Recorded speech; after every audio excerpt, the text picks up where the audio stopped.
Shema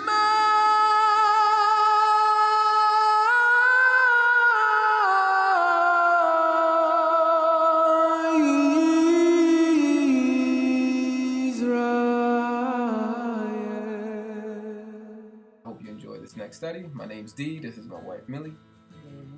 So if you like what you see, subscribe and hit the notification bell. And if you wish to reach out to us, you can email us at devotedtoyah@gmail.com.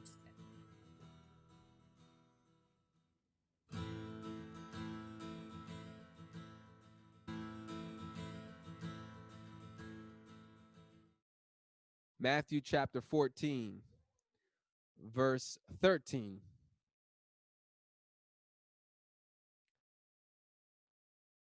Now, when Yahusha heard about John, he withdrew from there in a boat to a secluded place by himself. And when the people heard about this, they followed him on foot from the cities. You see, I talked about this before to my disciples that Yahusha was mobile. He was moving.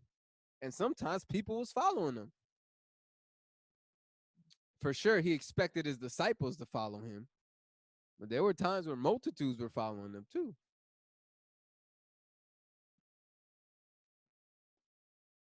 Anyway, Yahusha heard about John. He withdrew from there in a boat to a secluded place by himself. And when the people heard about this, they followed him on foot from the cities. When he came ashore, he saw a large crowd and felt compassion for them and healed their sick. It's something that's got to come over you if you're going to operate in signs, wonders, and miracles. If you're going to do any type of miracle, it has to start with having compassion. You got to care about your audience. I don't think it's going to work very well if you don't care. Or unless Yahuwah has given you the gift and you have that gift, because some people get the gift. I believe Yahuwah gives gifts. And although some people don't walk in that gift and they don't walk righteous, they might still have the gift for a period of time till Yahuwah takes it away. But on the day of judgment, Yahusha is going to say, depart from me, you work of iniquity, I never knew you, to people who actually prophesied in Yahusha's name and healed the sick and cast out demons. You got to have the right heart. The gift is nothing if you don't have the right heart. It's nothing to you. It might be something to the one who's getting healed. Hallelujah. Praise Yah, that person got healed. That's great for them. And then they go on worshiping Yahuwah in spirit and in truth while you go to hell. It's important to have compassion. It's important to care, really care about people. Verse 15. Now, when it was evening, the disciples came to him and said, quote, this place is secluded and the hour is already past to eat. Send the crowds away so that they may go into the villages and buy food for themselves. But Yahusha said to them, they do not need to go. You give them something to eat. And they said to him, we have nothing here except 5 loaves and 2 fish. And he said, bring them here to me.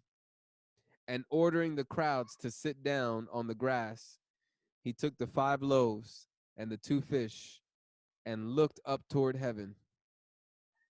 He blessed the food, and breaking the loaves, he gave them to the disciples, and the disciples gave them to the crowds.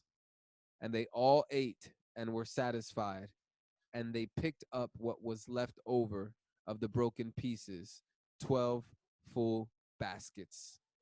There were about 5,000 men who ate, besides women and children. That's a lot of people. That's a miracle. Ain't nothing scientific about that.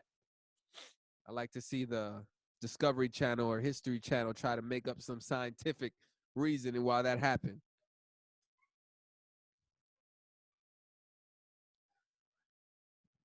That's a miracle. That was definitely a miracle.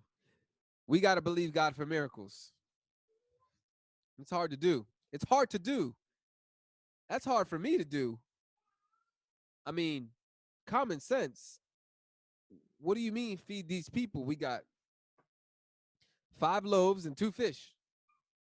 We got 5 loaves and 2 fish.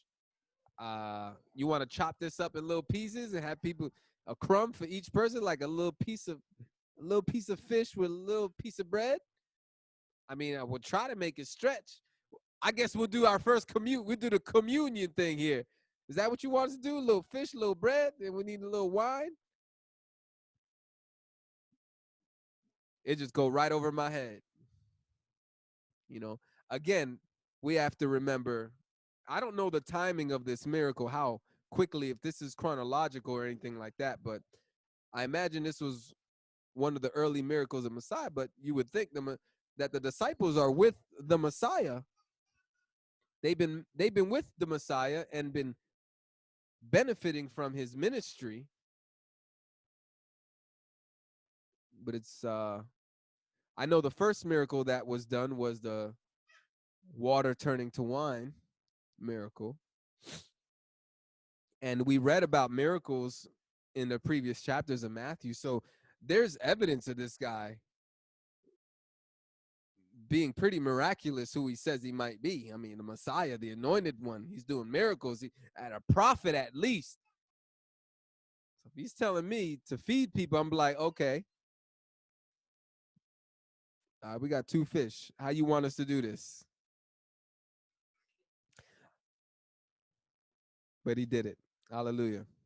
I don't have anything special to say about this passage. I mean, we can go into different topics of multiplying but I think the greatest message here is to sometimes we never know what to expect from Yah. He can make a way out of no way. And we are testaments of that. I'll tell you that right now. Me and my wife.